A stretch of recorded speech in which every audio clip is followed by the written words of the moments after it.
आजम खान की अर्जी पर आज सुप्रीम कोर्ट में समाअत होगी। यूपी हुकूमत के खिलाफ आजम खान की अर्जी है। यूपी हुकूमत पर सुप्रीम कोर्ट की तौहीन का इल्जाम लगाया गया है। आजम खान ने सुप्रीम कोर्ट की तौहीन का इल्जाम लगाया है यूपी हुकूमत पर। आजम खान ने जौहर यूनिवर्सिटी मामले में इल्जाम लगाया यूपी हुकूमत पर। सुप्रीम कोर्ट का हुक्म नहीं मानने का इल्जाम है। इस अर्जी में यूपी हुकूमत ने इल्जाम को गलत बताया और आज इसी को लेकर सुप्रीम कोर्ट में समाअत है आजम खान की अर्जी पर। तो बड़ा अपडेट है, आज का अहम खबर है। आपको बता दें कि आजम खान की अर्जी पर सुप्रीम कोर्ट में आज समाअत है और हमारे साथी शुएब रजा फोन लाइन पर बने हुए हैं इस खबर पर। शुएब, आज सुप्रीम कोर्ट में समाअत है आजम खान की अर्जी पर। आजम खान ने यूपी हुकूमत पर इल्जाम लगाए हैं कि यूपी हुकूमत ने सुप्रीम कोर्ट की तौहीन की है, सुप्रीम कोर्ट का हुक्म नहीं माना जौहर यूनिवर्सिटी के हवाले से। आज किस वक्त ये समाअत होगी शुएब? काफी अहम ये समाअत है। बिल्कुल 11 बजे के बाद मुमताज इस पर सुनवाई होगी और पिछली सुनवाई जब हुई थी एक जमीन से जुड़ा हुआ मामला है मौलाना मोहम्मद अली जौहर यूनिवर्सिटी है रामपुर की, उसमें तो आजम खान के वकील की तरफ से बात कही गई थी कि आपने आदेश दिया था कि वहाँ यथास्थिति बनी रहेगी, लेकिन जो इंतजामिया है उसकी तरफ से वहाँ फिर भी जो निर्माण कार्य है वो कराने की कोशिश की गई। गेट को लेकर कहा कि उसको लगाया या तोड़ा गया, ये बात कही गई।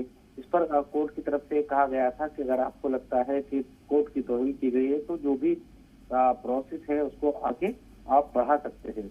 इसके बाद इस मामले में जो यूपी सरकार है उसकी तरफ से कहा गया था कि वो इस मामले में एक एफिडेविट देंगे अपनी तरफ से और हलफनामा दाखिल करेंगे और परसों ही यानी कि 19 तारीख को इस मामले में हलफनामा दाखिल किया गया है और अब आज इस मामले में सुनवाई होगी। तो देखना होगा क्योंकि अब तक हमने नहीं देखा कि 3 मुकदमे आजम खान के खिलाफ है और सभी आजम खान को जमानत मिली, उसके बाद वो जेल से बाहर आए और लेकिन अब इस मामले में आजम खान ने यूपी सरकार पर ही अदालत की तौहीन का इल्जाम लगाया है। तो देखना ये होगा कि क्या ये साबित हो पाता है या नहीं और कोर्ट इस मामले में आज क्या कहता है, क्योंकि अक्सर पिछले 2-3 सालों में जब से आजम खान जेल में थे इसके बाद एक मुकदमे निचली अदालत में, ऊपरी अदालत में, हाई कोर्ट और यहाँ पे सुप्रीम कोर्ट से जाकर तब राहत मिली थी। तो मुकदमे बहुत है और लेकिन इस बार ये आजम खान की तरफ से है और सरकार पर आरोप है। तो इस मामले में कोर्ट की तरफ से क्या हुक्म जारी होता है और क्या चीजें रहती है वो देखना होगा उनका। शुएब, तफसील से जान सकते हैं वो कौन सा हुक्म है सुप्रीम कोर्ट का जिसे नहीं मानने का इल्जाम आजम खान ने यूपी हुकूमत पर लगाया है जौहर यूनिवर्सिटी के हवाले से? देखिए, जमीन जो मौलाना मोहम्मद अली जौहर यूनिवर्सिटी है मुमताज रामपुर की, उस मामले में भी कई मुकदमे दर्ज है और जमीन आजम खान पर यह आरोप है कि उन्होंने जमीन हड़पी जब वो ताकत में थे और समाजवादी पार्टी की सरकार की यूनिवर्सिटी बन रही थी, तो कई किसानों की जमीन पर यह आरोप लगे कि उनकी मर्जी के बगैर जमीन को ले लिया गया और मुआवजा भी बेहद कम दिया गया।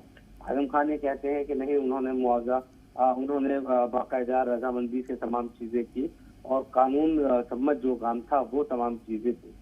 तो इस मामले में भी तकरीबन 13.8 एकड़ जमीन का ये मामला है और इस मामले में जो यूनिवर्सिटी के अंदर निर्माण कार्य या वहाँ पर कुछ चीजों को हटाने का काम चल रहा था, तो एक मामले में आजम खान को हाई कोर्ट ने इस शर्त पर जमानत दी थी कि ये जो जमीन है इंतजामिया को लौटानी पड़ेगी। इसके खिलाफ आजम खान सुप्रीम कोर्ट गए थे और सुप्रीम कोर्ट ने इस बात को कहा था कि आप जमानत हाई कोर्ट के जो आदेश को पलट दिया था सुप्रीम कोर्ट ने और आजम खान को राहत दी थी। जो जमीन इंतजामिया को देने की बात थी उससे राहत दे दी गई थी। उस वक्त ये बात सामने आई थी कि वहां पर अदालत ने तो अपना हुक्म जारी कर दिया, लेकिन वहां इंतजामिया ने तब भी जो अदालत ने जो हुक्म दिया था उसके खिलाफ जाकर कुछ कार्रवाई की।